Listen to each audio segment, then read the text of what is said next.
Time to talk some Cougar hoops with the head coach of the Columbia College women's basketball team, Mike Davis, here on the Cougar Coaches Show on Mediacom Channel 22. My name is Cosmo with Zimmer Radio Group, Y107 and ESPN 103.1 KTGR. Let's see, Coach, if I get these numbers close here. Now you're 9-0 now in the AMC. Correct. And 16-5 overall.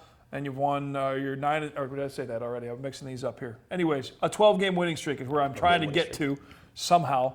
A lot of things have to go right and well for a team to get on the clip that you guys are on right now. What is the magic touch for you guys right now? Well, I wish I knew that. We would have punched the button a little earlier. Yeah. I think this team had to go through a lot of challenges early.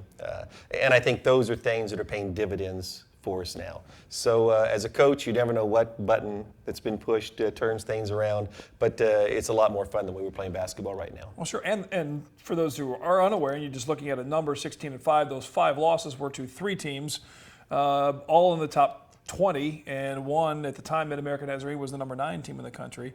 And gave them a heck of a battle here at Southwell Complex. Good teams. We played a very good non-conference schedule. We did not come out of it unscathed. A few bumps and bruises. But I think it's helped us at the stage we're at now. But I think part of it was too, we had some new players, and I think they had to become accustomed to things that were going on here. I think as a coaching staff, we had to do a better job of understanding the talents that we had and utilizing those. So it was just something that took a little time. And just before Christmas, I think we could start to see things turn around, and we've played some very good basketball since then. I was going to say, is there that one moment to jump ahead, and I want to get more into the scheduling, but especially an in-conference matchup with a team like Lyon on the road. They were in the top, I think at the time 19 or 15 at the time. They were 15, yeah. Went down there and beat them, and Heather English scored 29 points, and what a season she's having for you guys right now. Hey, Heather, there was someone a while back, she'd had a couple of games where she only had 9 or 10 points in each game. And someone said, what's wrong with Heather English? And I said, hey, there's nothing wrong with number 4. Trust me, she's fine. And I think one thing that's happened with Heather, though, early in the year, we really didn't have an offensive system in place that helped everyone have success. And Heather really took it upon herself to take over for us. I think maybe since Christmas time, we've done a better job helping her.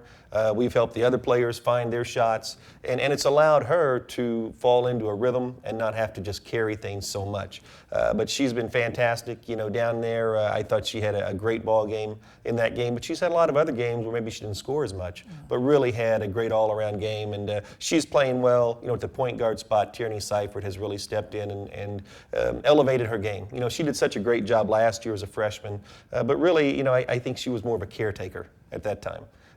First semester, she really struggled getting going, but from Christmas on, she hasn't been a caretaker of this program. She's been a playmaker for us. So, that's really solidified our guard play with those two. Most definitely. And for Tierney, last year, obviously kind of thrown to the wolves, if you will, with all of the injuries.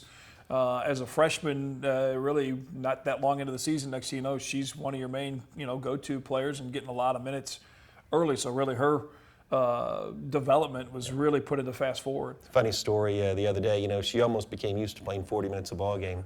And we're playing William Wood. She played the entire first half the other day, 20 minutes. About 6 minutes into the second half, we took her out and I said, hey, T, you've got a minute and a half or 2 minutes here. And she had literally been on the bench 1 minute. And she looks over at me, she goes, hey, Coach, I'm fine. I'm ready to go back in. So, once you get used to that and you get accustomed to it, and, I think we got her an extra 30 seconds after that. So we got her a minute and a half break. That might have been a picture. I know there was a picture that Cindy Potter had taken, had put on the website, the two of you on the bench, and you got a good little chuckle, and she's got a big smile going. You'd better catch a picture of her on the bench pretty quick because she's not there very much. Not very often, and talking about. And they say I don't smile much either, so maybe that's, that could go in the Hall of Fame or something. She, as you mentioned, kind of struggled a little bit early on finding that touch. We knew that she could shoot the 3 ball, and in that game at Lyon with, I believe it was 17 points, and that 3, before you know it, you look up on the scoreboard and she's got 15, 17 points some of these games, and it doesn't seem like she's hitting that many threes, but she just really gets into a rhythm and knocks them home. A game prior to that, I think she was 6 of 7 from the 3-point line.